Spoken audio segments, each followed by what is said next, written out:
Hello everyone, welcome to Net Economics classes. I am Priyanka and we are doing one of the most important topic of Indian economy, that is money, banking and capital market. So आज जो है हम specialised financial institutions के बारे में बात करेंगे। ये इंस्टीट्यूशंस हम थोड़ा सा डिटेल में जो है वो समझेंगे, बिकॉज जब आप ये थ्योरी समझोगे आपको लगेगा कि इसकी कोई इंपॉर्टेंस नहीं है, पर जब हम इससे रिलेटेड जो क्वेश्चंस करेंगे, एजर्शंस, रीजन पे बेस्ड भी क्वेश्चंस आते हैं, डायरेक्ट क्वेश्चंस भी यहाँ से आते हैं, काफी क्वेश्चंस आते हैं। सो ये जो है इंस्टीट्यूशंस वो काफी इंपॉर्टेंट है। तो प्लीज इसको पूरा कंप्लीट अच्छे से समझना बहुत इंपॉर्टेंट है। स्टार्ट करते हैं सबसे पहले फाइनेंशियल इंस्टीट्यूशन से। क्या मतलब होता है फाइनेंशियल इंस्टीट्यूशन का? सो फाइनेंशियल इंस्टीट्यूशन क्या है? एक तरीके से कंपनी है जो किस में एंगेज है, बिजनेस डीलिंग्स में, या तो फाइनेंशियली या फिर monetary. Either they accept the deposit, they provide loans, they providing investment facilities, they help in the currency exchange.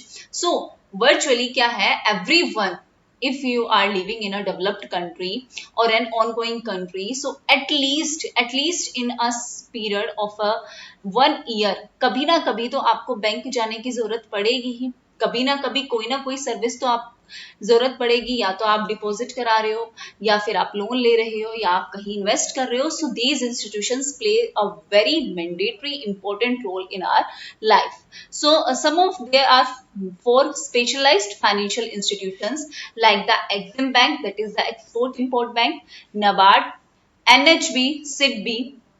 These are under full-fledged regulation of supervision of RBI. ये full-fledged regulation में काम करते हैं, rules के according काम करते हैं, और किसकी supervision में होते हैं?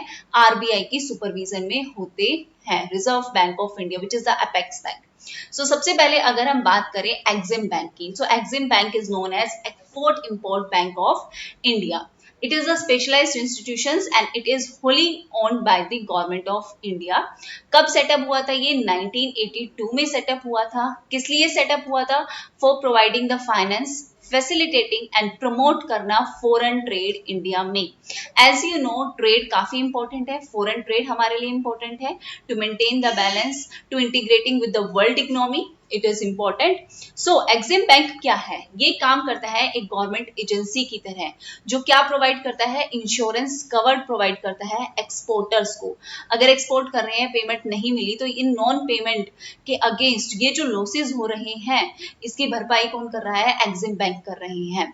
क्या करते हैं? By the importer to promote the country's foreign trade. Importer अगर पेमेंट नहीं कर रहा है, सो एग्जिम बैंक क्या है? एक तरीके से इन्हें इंश्योरेंस कवर जो है वो प्रोवाइड करते हैं। सो इनका मेन फंक्शन क्या है?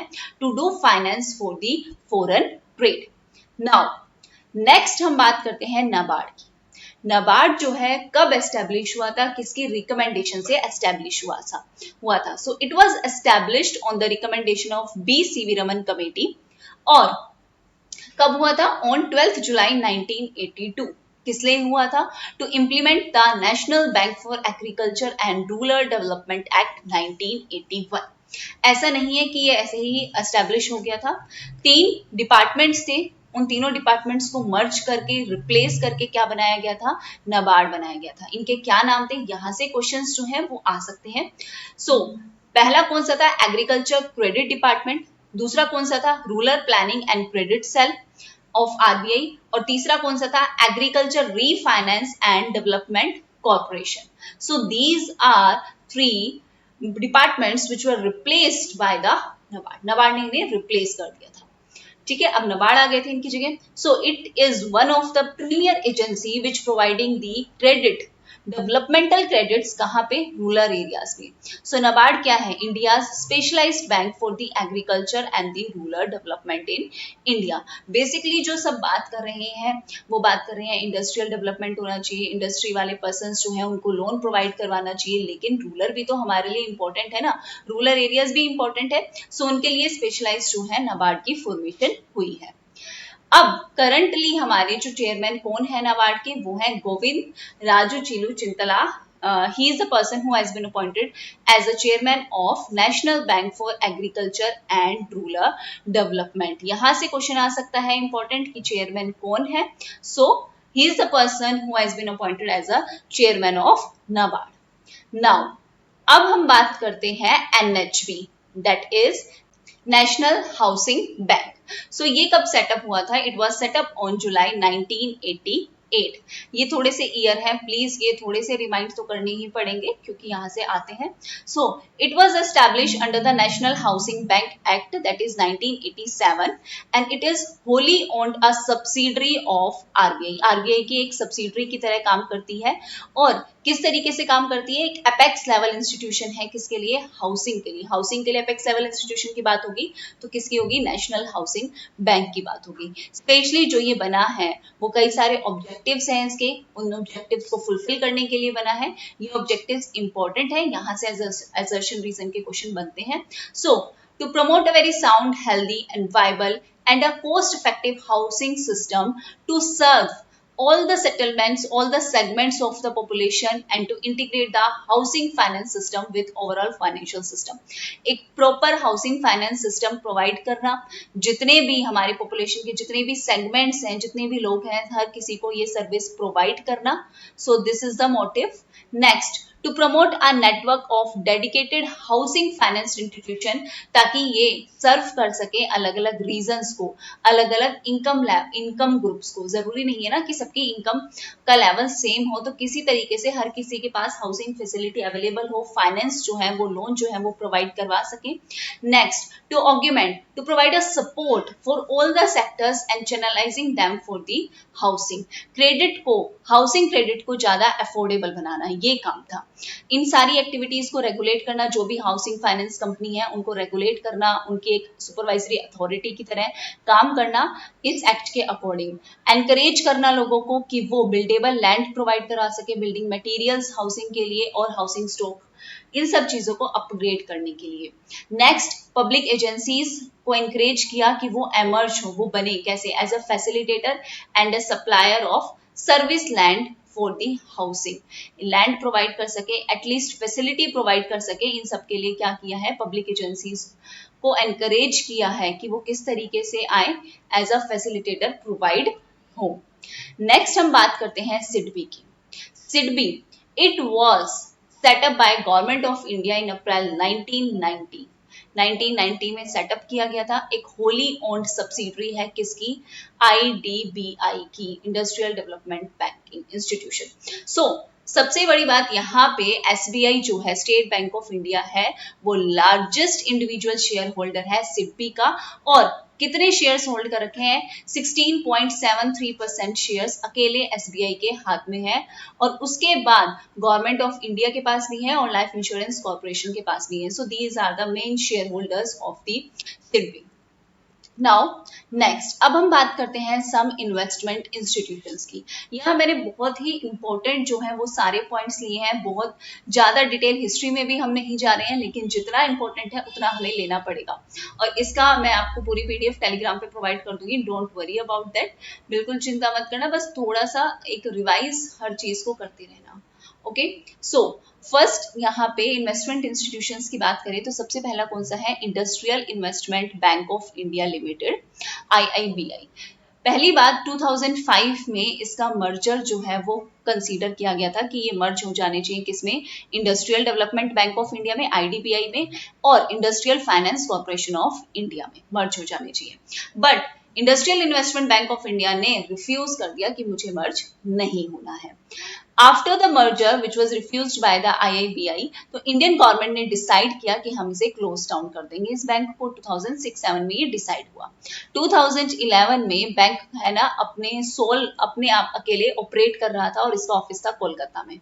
और डेलॉयट और टच को इनको अपॉइंट किया गया कि वो आईआईबीआई को as a non performing assets NPA घोषित करें और इसे डिस्पोज ऑफ कर दें. और 2012 के बजट में इसका क्लोजर भी अनाउंस हो गया था. सो ये थोड़ी सी इंपॉर्टेंट थी कि कब ये बंद हो चुका है, अभी इसका कुछ नहीं है. नेक्स्ट हम बात करते हैं industrial credit and investment corporation of India, ICICI. So ये क्या है? एक फाइनेंशियल इंस्टीट्यूशन है जो कब सेटअप हुआ था? 1955 में सेटअप हुआ था. किसका रिजल्ट है ये? International cooperative efforts. किसके लिए? To foster the private investment in India. India में जो प्राइवेट इन्वेस्टमेंट है वो इंक्रीज हो. सो 2008 की बात करें, सो it was following the 2008 financial crisis. जो कस्टमर्स थे वो आईसीआईसीआई एटीएम के पास भागे. उनको लगा एक र्यूमर फैला था कि आईसीआईसी बैंक की जो है फाइनेंशियल पोजीशन काफी एडवर्स हो चुकी है।